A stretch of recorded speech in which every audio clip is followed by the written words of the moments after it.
is yours, please. Thank you very much. So, do you hear me, right? Yes. Yes. So first of all, thank you for the invitation and for putting together this initiative. Is very informative. And thank you to Rotem and Guiomar for the previous presentation, very useful. In my presentation, actually, I think my presentation follows very well. Because now I will try to give you an example. So I will try to share my experience in using some of the tools that Rotem and Guiomar presented. But my experience started some years ago. So at that time, everything was not clear at all. So we wished to have a clear picture as we have today, but we didn't. So my experience was a bit more difficult, maybe. So the title of the seminar today is New Tools for All Questions. So I decided to present, to start at least from the scientific question. So I will give you a very brief scientific introduction, just to be sure that everyone is on the same page. Also, sorry, I forgot. Please interrupt me anytime if anything is unclear. So today I will present many tools, some tools in the open science framework, and I use all of them to address one specific question that relates to the algorithm. I'm sure all of you are familiar with brain oscillations, at least, and the electroencephalogram, or MEG as well. The alpha rhythm is a prominent rhythm in the brain. It's also possible to spot it in unprocessed data, as you can see here on the right. It's a rhythm that is between it falls around 8 and 12 Hertz. And it was one of the first rhythm, I think the first rhythm discovered by Berger in 1929. And since the very beginning, it was linked to visual processing, basically because Berger asked participants to open and close their eyes, and he noticed that the alpha power increased or decreased, increased when the eyes were closed and decreased when the eyes were open. Since then, and from then, we collected many pieces of evidence linking the alpha rhythm to the visual processes, meaning that not just the eyes open or close can modulate the alpha rhythm, but also the presentation of visual information, or visual information presented at flickering in the alpha range can affect brain activity more strongly than other rhythms. Sorry, I want to get rid of this. Just a moment. Okay. So in this context, many theories have been presented. Please notice the years here on the right. And those can be ascribed as the alpha theories. Very generally speaking, the alpha theory states that brain oscillations or low frequency oscillation reflect fluctuation in cortical excitabilities, and this fluctuation in cortical excitability can affect perception.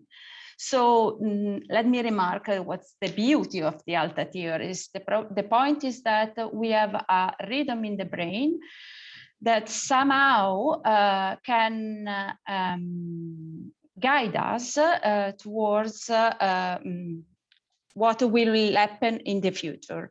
So when the physical stimulation, the point at which the physical stimulation arrived, can determine whether visual stimulus is processed better or worse.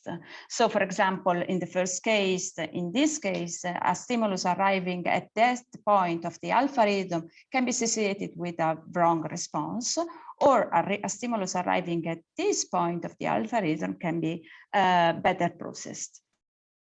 This means that the alpha theories offers us an explanation for variability in physiological and behavioral responses, but also that we can have the possibility through the alpha rhythm, we can have the possibility to actively favor or limit behavior.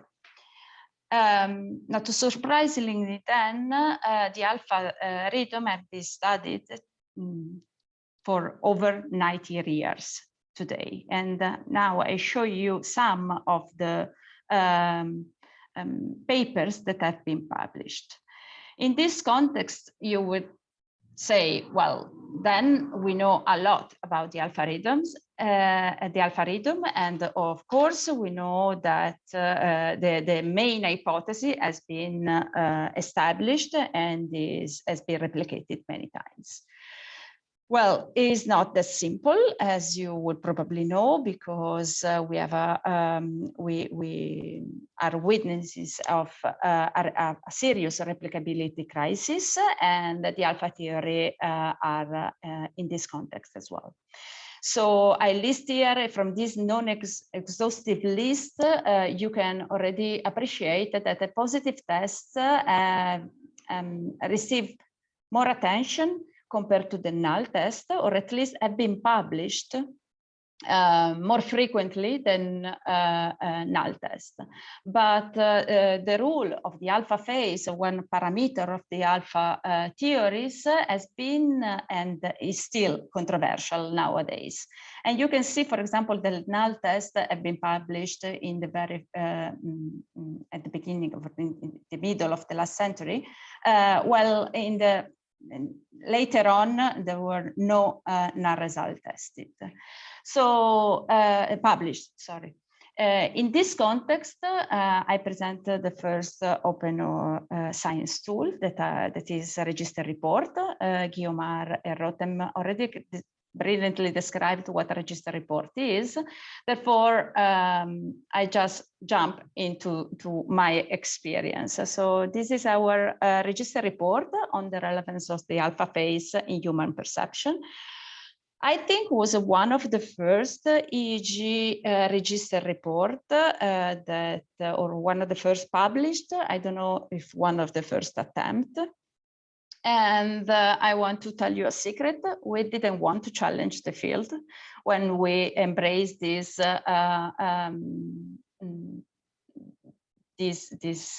study. What we wanted was, so we got grant on the alpha phase, and what we wanted was data to plan our research better, and we realized that there were not published data so far, or published data that we can use to decide our pipeline. We also liked the register report approach, so that's why we decided to go for it. And we were also a group expert enough to do it. So we started. This is my editorial manager. And you can see only related to this register report. And you can see that we started the process in December 2016, and we finished finally the process. So we published the stage 2 register report after data collection in almost 3 years later. And now we go through those years. So at the very beginning, stage 1 register reports, we wrote 3 attempts, and we submitted 3 attempts to it of a stage 1 register report, and was always rejected by the triage of the editors.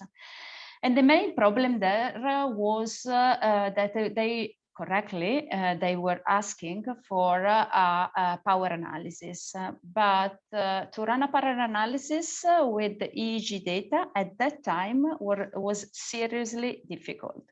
Because, as I said, previous literature was basically useless because the data that the information reported on papers was not enough to be used to calculate a power analysis. And this is because EEG data, as other imaging data, are multidimensional. So it's difficult to report mean and effect sizes or means and standard deviations for EEG results.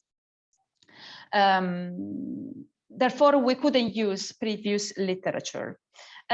We couldn't find published data, public data, to be used to run our power analysis. Although, as I showed you before, there was almost 19 years of research on the same, basically almost the same hypothesis. So that was kind of surprising as well.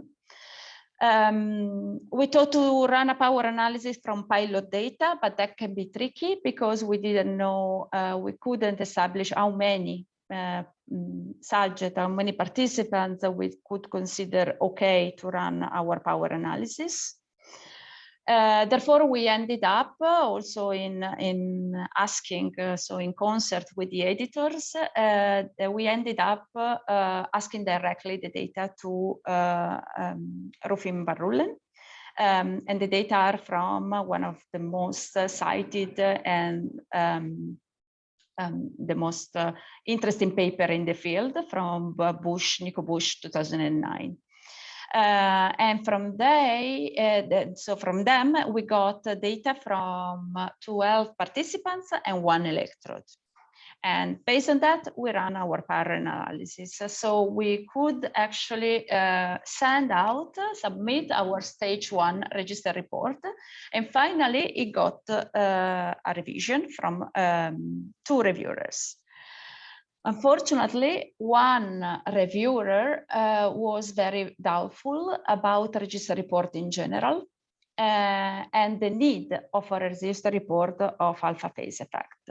So I'm reporting here just a few pieces of the revision, not because I want to blame this reviewer, but because I think this is an example of the bias we are all subjected. And at that time, remember it was 2017, at that time, the bias was even stronger. I think nowadays our experience would be different, but at that time that was our experience. So one reviewer questioned the novelty of our register report, and if you are familiar with the register report, you should know that many journals and Cortex at that time don't ask for novelty in a register report. Also, the reviewer was arising doubts about the need of a register report, because in that reviewer mind, the phase effect were so well established that a register report would have been useless, basically. So we replied to this revision saying that, well, there were other points that were actually constructive and that we used to improve our register report, and that should be the logic to use to go for register report, to receive a feedback before data are collected. But actually, we replied to this reviewer saying that that for that exact reasons, we thought a register report was timely. Therefore, we wrote our fourth version of a stage 1 register report, and this time we got 3 reviewers, revision from 3 reviewers, and finally we got the in principle of acceptance from the editors. So we started data collection. We had an update of behavioral criteria, so something can happen. So even though you go for a register report, this is something that I would like to stress, because sometimes we think that if we write a register report and we can't change anything. This is not true. If you realize that the editors and the reviewers made a mistake because no one spotted the mistake, you can still change the mistake, of course. You just need to communicate that there was an error somewhere, and you can correct for it. Then we wrote the stage 2 register report, meaning that we collected data, we analyzed the data according to the pipeline that we all agreed. Again, we had some triage comments because the paper was too long and was impossible to read. So we had to adjust those aspects of the paper, but finally we got the reviewers' comments, and we thought that the stage 2 register report, or at least this is what we thought at the beginning, but also what we hear usually, that stage 2 is very easy. So regardless of your results, then if you got the principle of acceptance and you follow the register report agreement, then your paper will be published. But we faced another problem, because this is the comment from the editors. We couldn't got reviewers, so we changed the reviewers. So the reviewers that commented our manuscript at the stage 1 were not available to review our manuscript in stage 2. So the editor were forced to change the reviewers, and those 2 new reviewers were skeptical regarding our null results. And also they were asking us to do something that was not agreed in the register report at stage 1. Basically, what the reviewer asked was, or were complaining, they were suggesting that our null result came from too many contrasts that we use in our study, although although we corrected for the multiple comparisons. So because we had many contrasts and we corrected for multiple comparisons, so they thought that the study is underpowered. But remember that power analysis was one of the main issues at the very beginning of our register report stage 1. So our study, we were sure that our study was not underpowered. Also, they were suggesting different non-planned analysis, and we did some of them. Sorry, so in this table, in order to respond to the reviewers, we did a brief search in the literature, and we extracted how many parameters were explored in each one of the published papers, and so how many comparisons were run, and the significance of the results. So as you can see, our manuscript and our register report, there were not so many comparisons, but still we didn't get a positive result. They were also suggesting different non-plan analysis. Some of them were actually done because we thought they were interesting, and they were informative for the field. However, at some point, we had to stop running analysis because It's true that with the register report, you can run as many exploratory analyses you want, as long as you state that those are exploratory analysis and were not planned beforehand, before data collection. But again, at some point, especially if the result is null, you have to stop running analysis, because otherwise you will run analysis forever. And also because in a register report, you share the data. So if there are other or better analysis, someone else can take your data and just do whatever they want. Another point that was actually a very interesting point was about, and for us was a kind of effort, was the validation of the code of the analysis. And as we see in the previous talk, validation is very important. However, at that time, was the first time for us. So in order to validate our code, we used the previous data that we got from Verrulen and Nico Bush. And we validated our code of analysis on their data in order to get the same exact result that they published. And actually, our code were right. So there was not mistake in the analysis, just the data or the results were null. So to make a long story short, almost 3 years, as you can see here, it was a pain. It's true. It took a while in terms of time and effort, but it was worth it. And I said that because what we got was not just a published paper on the null results with banal results on the alpha phase effects, but also we got the data that we needed, not the effect that we were expecting, but at least the data that we needed. We got also an amazing experience on good scientific practice. Actually, it was a mind shift for us to run this register report.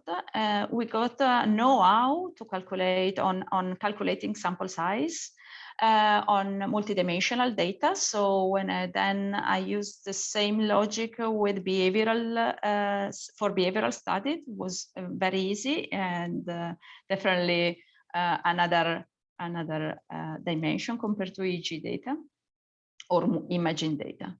And something that is not said usually when talking about register report or open science in general, we got peace of mind, meaning that we were just running our study with the interest, pure interest in looking at the results, regardless of whether the hypotheses were confirmed or not, and regardless of the stress related to publication and the need to demonstrate that we were actually doing our job.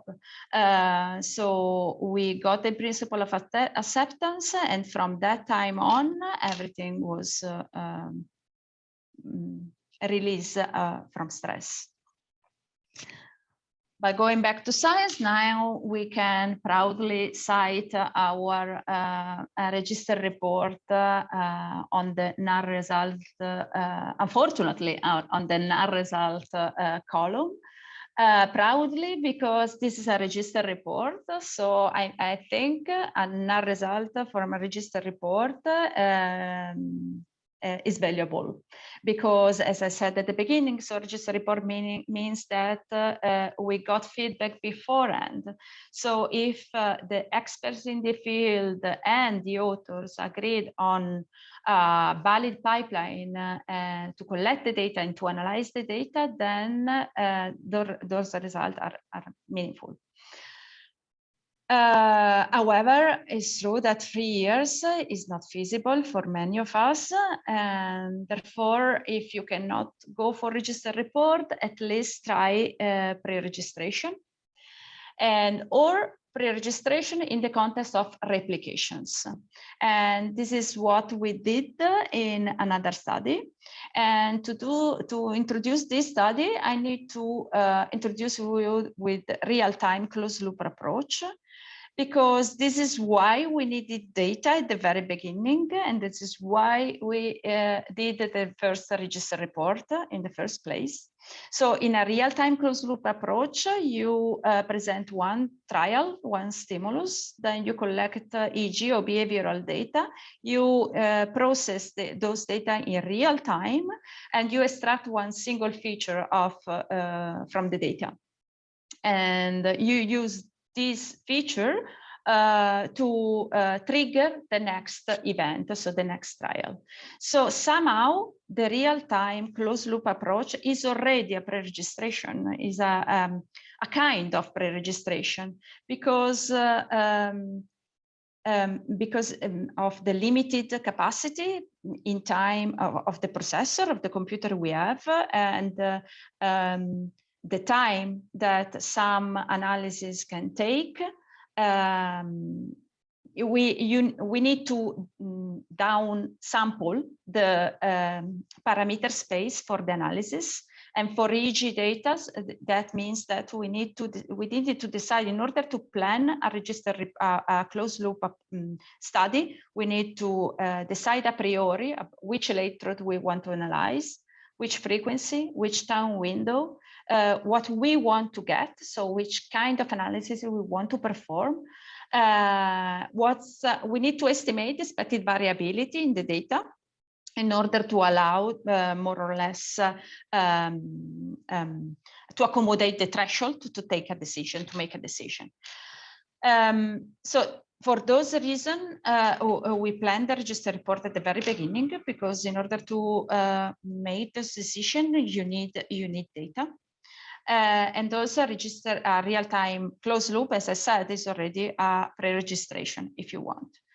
But we decided to replicate another study that actually was published in Science in 1960.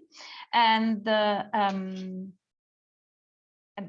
we found that study because the alpha theory or the alpha theories is a theory that has been tested several times, and especially at the beginning in the 90s, in the 60s, there was an active investigation on the alpha, and reading those papers are interesting and actually useful, because the way they present the data is something like this. So even though this is a table, so it might be difficult to read the data, and we prefer nowadays reading just one sentence with like a kind of interpretation of the data already. I think this is a useful way to present the data, because as you can see, you see single subjects here, and for each one of the participants, we have the representation of the means in one condition and in the other condition, and the number of observations that led to this number here. And we also can have a single participant, individual participant statistics. And this is very useful if we want to run power analysis, something that nowadays we are not used to publish anymore. So as I said, we pre-registered the study.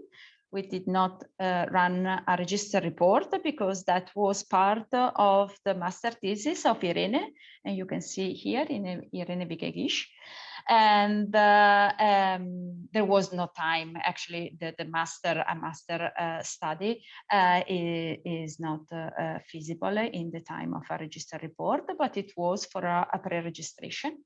And the way we presented the data was exactly the same as in the 60s. So running single participants, presented the data for each one of the condition for each one of the participants here, and running single statistic. You can also appreciate the group level statistic at the end. So even though, again, our results were null effects for the phase effects, at least we present data in a form that can be useful for later for later investigation. So open science pre-registration are good enough, even if you don't have time to go for a registered report, then at least choose pre-registration, because those replications are available to advance the field. And pre-registration are good compromise in terms of at least time. I wouldn't say effort, but at least time. Going back to science, again, we list our pre-registration study on the NAR result test. So as you can see now, the NAR results column is starting populating, to be more populated than before. We also launched a special issue in which that is now published recently, at least very recently. And the idea behind this special issue was actually to give authors an opportunity to publish negative or null result in the alpha theories, or more broadly speaking, in the rule of rhythms for cognition. And just briefly, again, you can see here by the single dots that the RAR results are actually quite numerous in the paper that we got. Also, we created another, this is another platform in which people, if you work on the phase effect, please go there, and you have positive or negative result and you don't know where to put your negative result, please go there and try to help us to collect evidence, at least to keep track of negative effects as well, because one of the publication bias can seriously affect the way we consider one hypothesis over another. And now I'm jumping on the last tool that I want to present in the last open science tool, that is multi-lab study. Because I'm part of the EG Mini Labs investigation.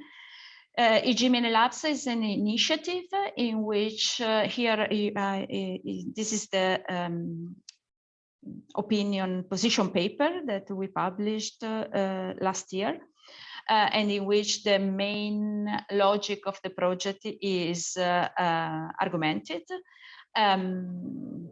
In this initiative, EG Mini Labs, so this is not the only multi-site initiative in science, but I think it's the first related to EG studies. And the aim is to replicate at least 20 influential EEG studies. And you can see here, I provided the link for all the resources. So if you go there and you scroll the OSF page, you can reach the Excel file in which all the selected studies are listed. For each one of them, you will see also a leading lab, which is the lab of the person who is responsible for the replication of the single study. As I was saying, the idea here is to replicate at least 20 influential studies. And the idea is to adopt a collaborative approach, so to merge efforts in order to not only for data collection, but also for creating the pipelines of analysis or the codes for collecting the data.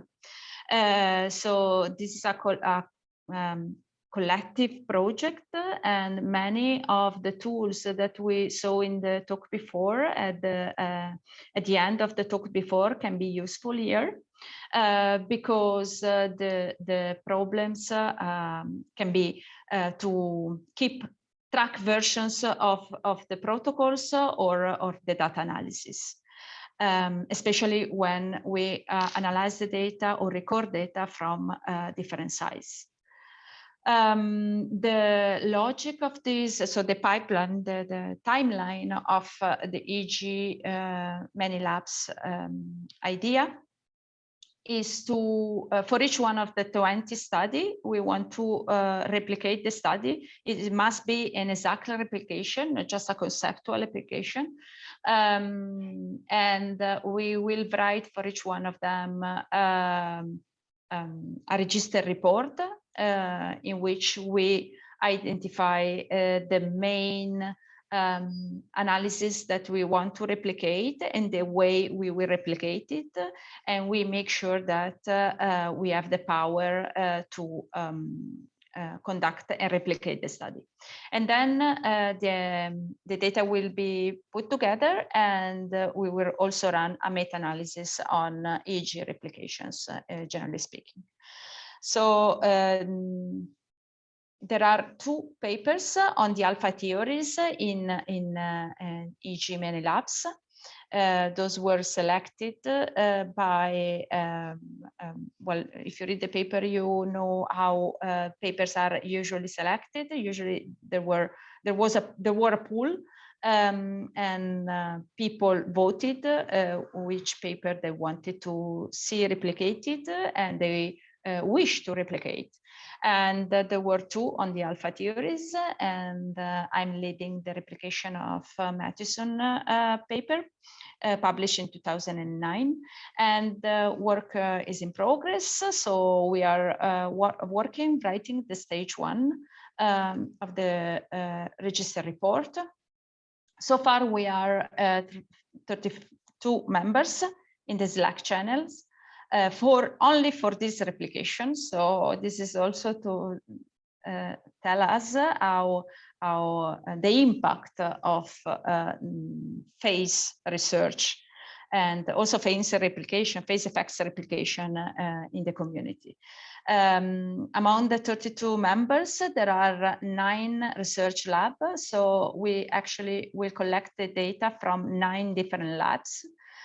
Each one of them will collect at least 27 participants, if I remember correctly, the size the sample size that we need. We also have 8 individual researchers in the team, meaning that those are usually younger researchers that who cannot compromise to collect data because maybe they are changing place and working in one place this year, but in another place next year. But they still want to be part of this initiative and effort. And I'm writing the register report in stage 1, and actually a few years later I'm facing the same problems because again it's not very easy to run power analysis with the EEG data, although some of the power analysis were already decided by the EEG mini labs community. When you start going deeper in and writing the register report, you realize that you need to perform a few more checks, and this is not very easy sometimes based on the published information, so on the paper. Luckily enough, the authors of the original papers are helping us, providing the original data and more support to help with this replication. So let me just wrap up. What are the problems in many imaging studies, not just EEG, and not just in relation to the alpha theories? The problems one of the problems is we don't know how replicable are EEG data, and what's the impact of a replication failure. Also because EEG, among other imaging techniques, is widely used also for clinics or for rehabilitation. So an impact of a failure can be stronger on EEG data than other data and other kind of data. It's also difficult to find answers in the published literature.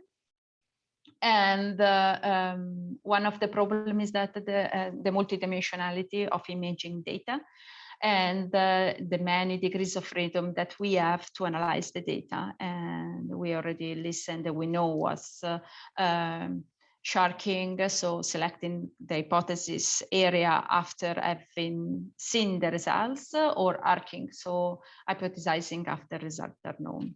So those are a serious problem that can affect theories, and that might have affected the alpha theories as well. So after 19 years of research, we are still working basically on the same hypothesis. Possible solutions are pre-registration or register report, and or register reports, depend on the time we have. Replications, so I would stress the need of replications. Data sharing and code sharing, because data sharing is very important, because we don't have to collect data every time, especially in the planning. Data sharing can help planning another person to plan better a future study. And code sharing, as we listened in the talk before. Also, large sample sizes is something what we aim for, and all those tools together can help science progression. I would like to draw some points for discussion that we can discuss later. And those points are related to the cost and the gain we can get from pre-registration or register reports. So how we can balance them. How expert one must be in order to use these tools. It's true that compared to my experience at the very in 2017, today we have, as we saw in the talk before, many tools, and we can use the one that best fit our previous knowledge. But sometimes I still notice that we must be expert in order to use those tools. Also, we can discuss about the data sharing versus the sharing of interpretations. So I found myself maybe easier to read a paper already digested compared to have to extract the information from a public data set. However, if we do both, maybe is what is expecting from us for science progression. I mean, we can discuss about the impact of null results in different hypotheses, and then I have a question: if you ever been a reviewer of a register report, because it happened to me once, and it's a kind of job, and I mean it's quite challenging. And I just go back to science again, because already in the 1956 it was already known that not all the theories can be correct, so we can just drop the ones that result not proven. And I thank all of you for listening, and my collaborators. Thanks. Thank you, Manuela. This was really interesting. We already have a question, and maybe later on I would ask you to put again on screen that kind of guidelines you put in your last slide. But we first have a question by Paolo. I don't know if you want to ask the question yourself, Paolo. Go for it. Yes, I have actually two questions. One about science and one about data sharing. First of all, thank you, Manuela, for this talk. Maybe you don't know, but I'm involved in the real-time brain stimulation on the basis of I know. of different EEG phases. So let's start with the scientific question. I found results that phase matters both for corticospinal excitability and corticocortical excitability by stimulating phase dependently M1. But more recently, we had results that stimulating dorsomedial prefrontal cortex on the basis of the theta phase, the working memory performance can be modulated. So my question for you would be, given your last slide, too many functions have been attributed to the alpha rhythm.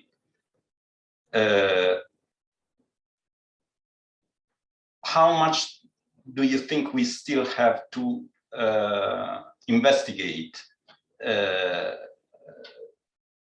not to be too simplistic, but to have a model which fits the alpha role?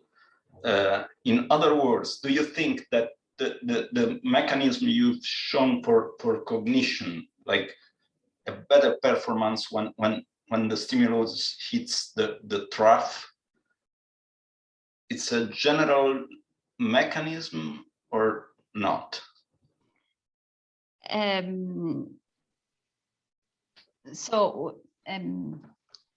think that in order to answer your question, we need to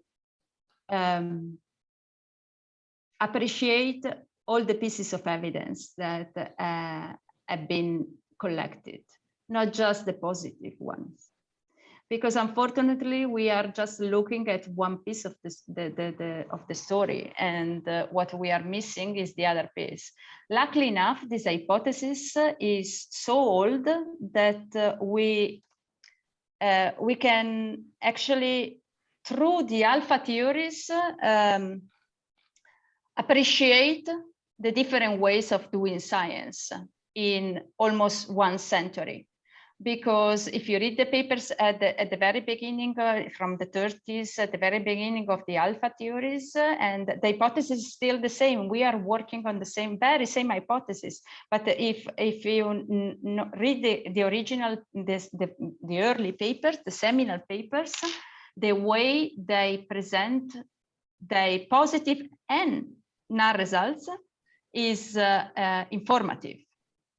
And then something changed in science, for which we stopped published positive, null or negative evidence.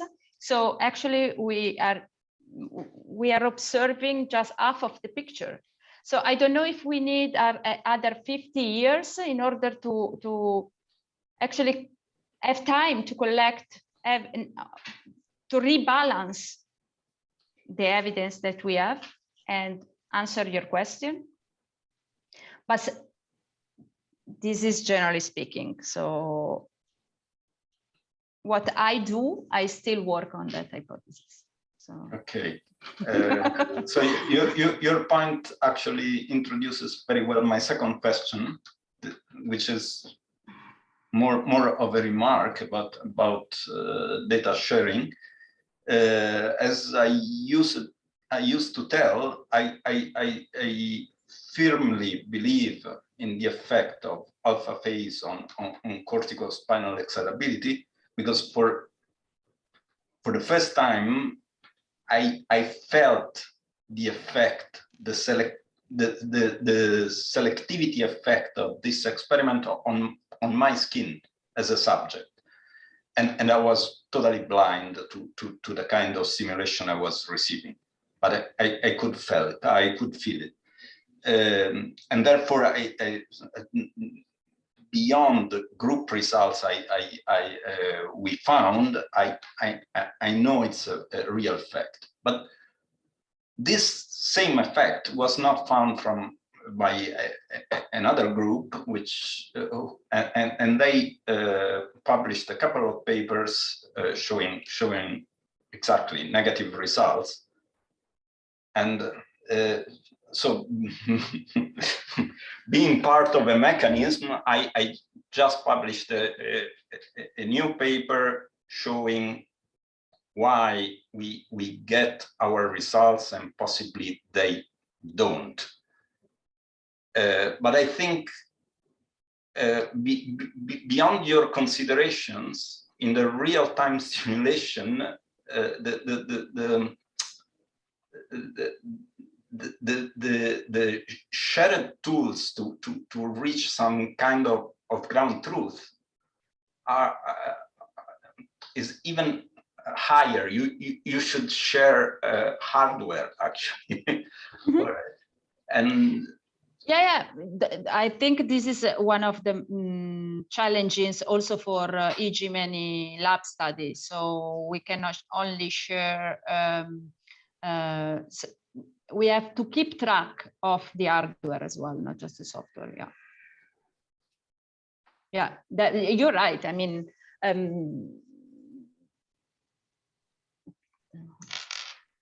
then we can discuss. So if an effect is possible, is so small that it's possible to reach it in very peculiar setting, then is it worth it to spend time and money on it?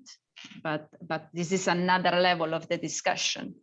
But maybe you can plan a multi-site register report on closed loop with the other group and do something together. And you will inform the community about the stimulation effects based on phase. I think either together on separate tracks, I think we will reach some kind of shared ground. Thank you very much. Thank you. Carlo Minucci? Yeah, thank you. Well, I got a couple of questions, but the first question is it's rather confused.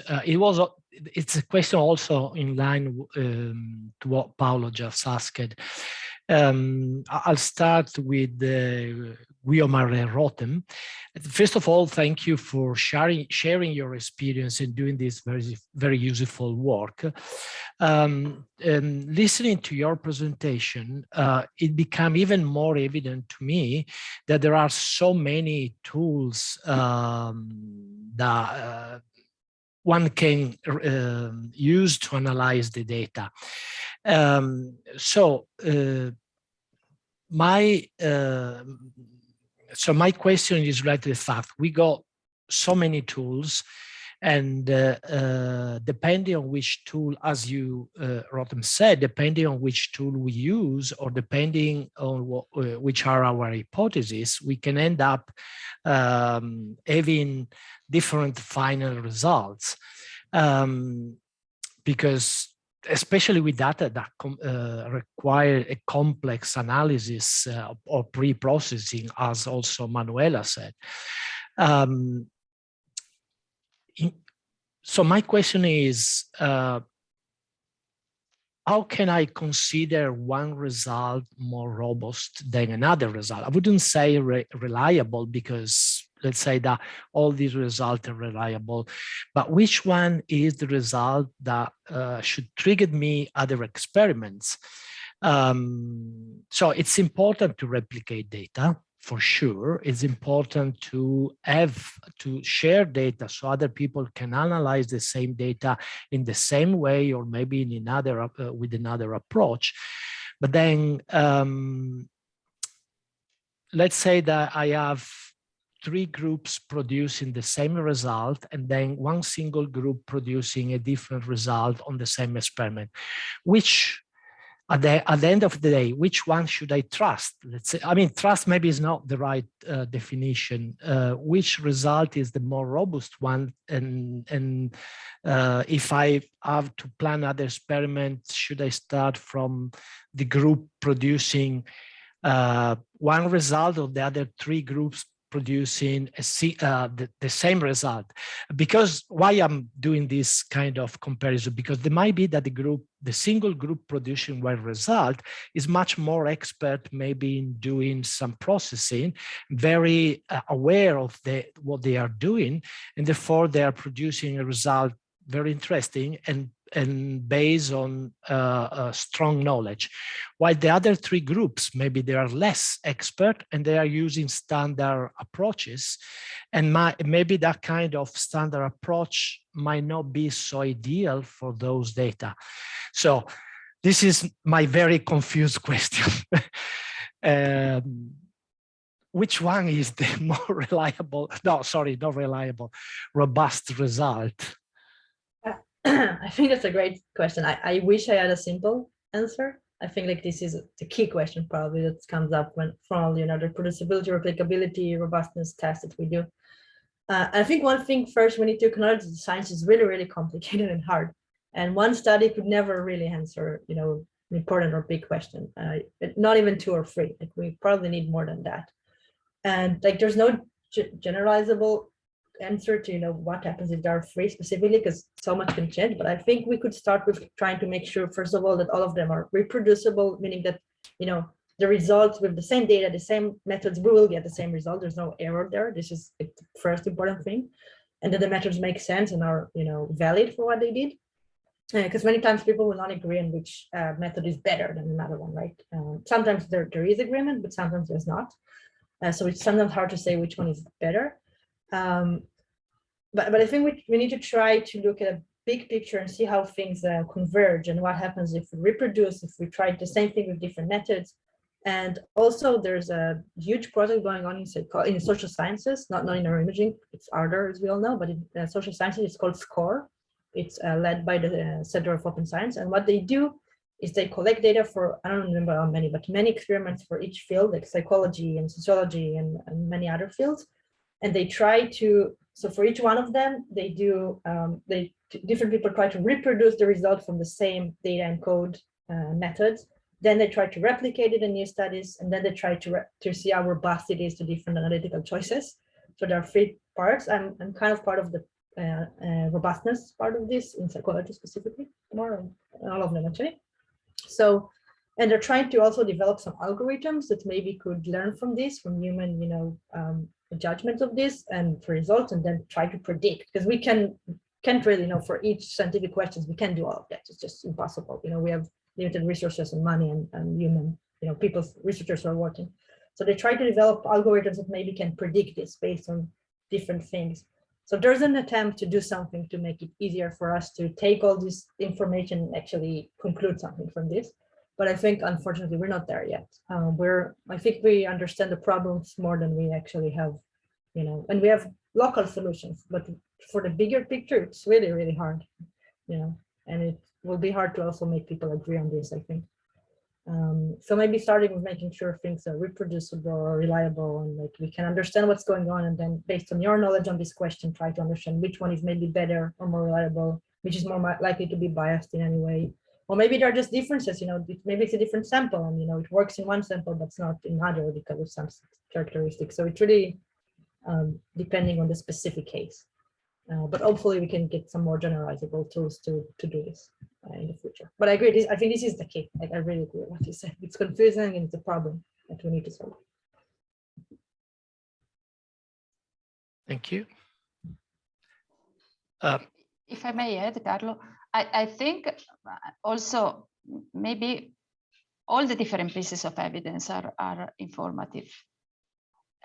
So as Rotem was saying, if there are no errors, so we make sure that everything makes sense and there are no errors. So maybe we need to take into consideration all of them, no?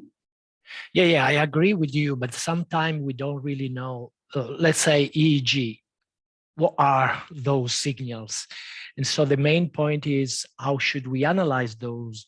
Is there any way to better analyze those signals? What we are doing over the year is probably a process of approximation, getting closer to something that is probably more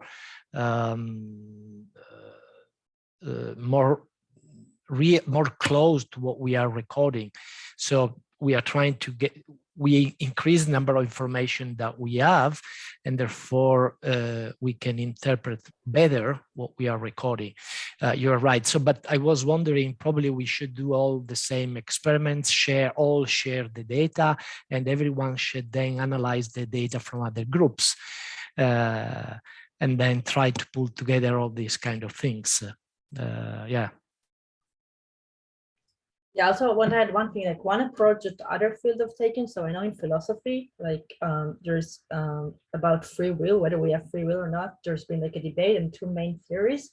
And what they did, they just joined together researchers from the different, approaches. Like some that support this theory and some that support that. They together thought of an experiment that would actually, put them against each other and test which one is more correct, maybe, or provide evidence for one of them. Decided together on how they're going to test it, and they're now testing it. There was a preprint about it lately, a few months ago. I can find it. So this is maybe another approach. Just take people of different perspective and make them agree on how to test something and try. I don't know if this one experiment could really solve the problem, but maybe it can, guide us towards the solution. So this is another thing. Maybe if we focus on getting the truth and not getting publications, maybe it would help too. And then I got a question from Manuela. At some point you said when then your register report is published, you are released from the stress. But my question is, for how long you actually had a lot of stress because you were doing that register report? So as you introduced it, it was a very long process, very painful. So my question is, also you raised the question at the end, was the cost of what you have done really worth to in this environment where publications actually are a key point for career? Well, I said when you got the in principle of acceptance. Well, sorry, principle, yes. Yeah, was I think was 1 year and a half before the publication actually. So there was a long time after the in principle of acceptance. So, but yeah, that was in sharing my experience. I was also trying to stimulate this kind of discussion, because it's not easy to write a register report and to perform a register report on imaging data. I think it's okay with behavioral data, but with imaging data it can be difficult. So you need to be prepared for it. It is worth it or not? I think so. From that time on, I never publish or run a study without at least a pre-registration. I've tried again with the register report, but then if you got a negative answer from the journal, then you have to decide.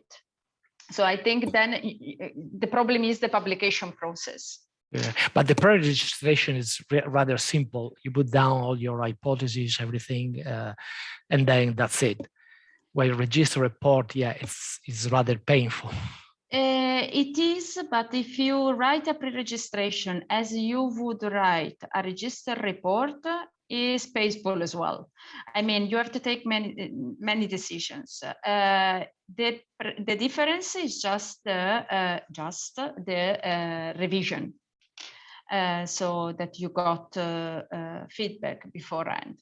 But if you have time, or especially at the beginning of a PhD, I would suggest to go for register report. At least one. I think we have time for other questions.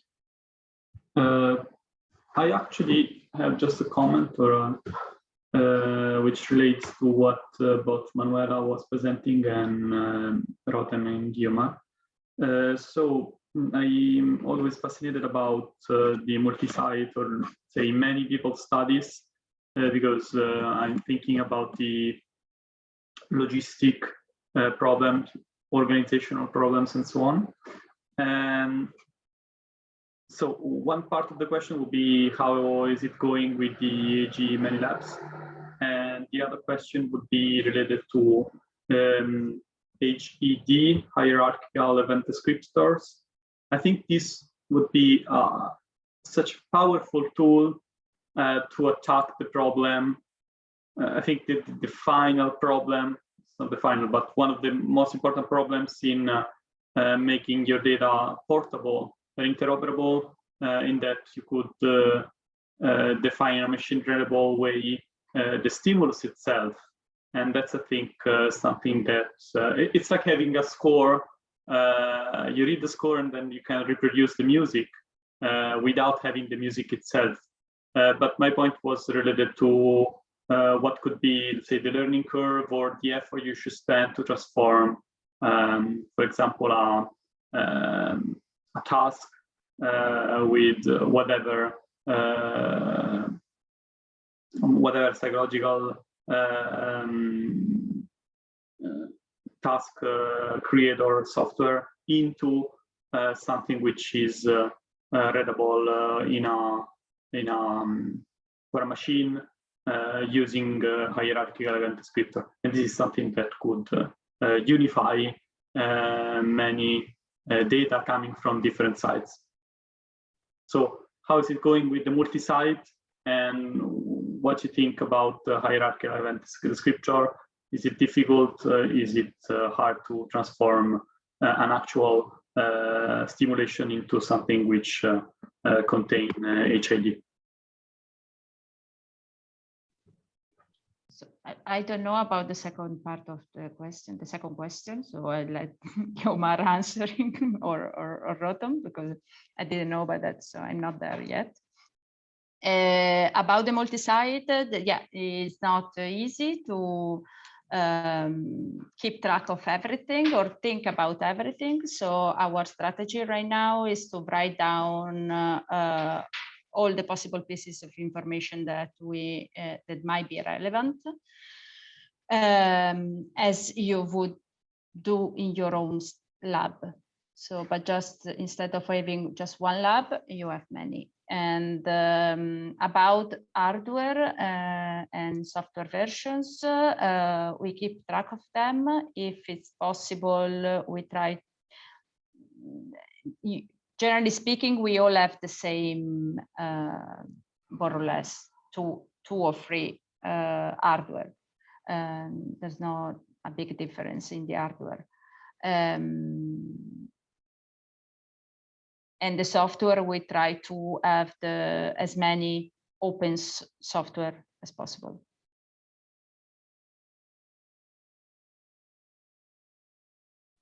Thanks. Ivan, do you want to take the AGD question? I never used it, so I don't know. I have not. I'm not super expert on that. I have only used it through WITS, and I think at the stage is currently there is for annotating what you have already provided. But Vittorio, you went like a step further. Like, what could be once you have planned everything?